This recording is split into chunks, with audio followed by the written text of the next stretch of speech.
وإذ أخذنا ميثاقكم ورفعنا فوقكم الطور خذوا ما آتيناكم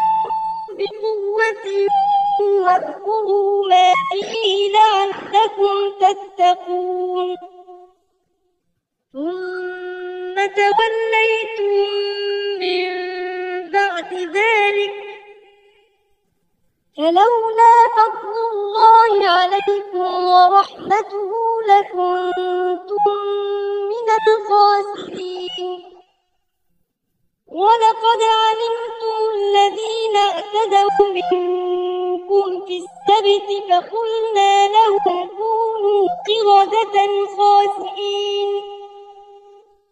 فجعلناها نكالا لما بين يديها وما خلفها وموعظة للمتقين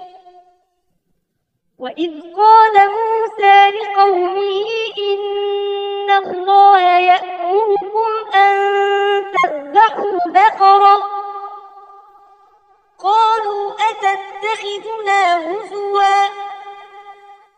قال أعوذ بالله أن أكون من الجاهلين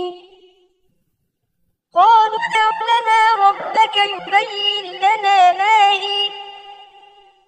قال إنه يقول إنها بقرة لا فارغ ولا بكر عوان بين ذلك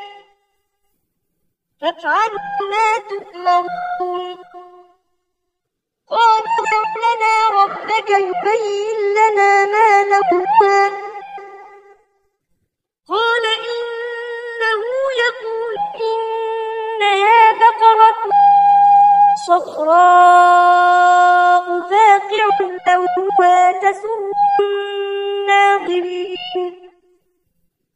قالوا ادع لنا ربك يبين لنا ما هي إن البقرة شابه علينا وإنا إن شاء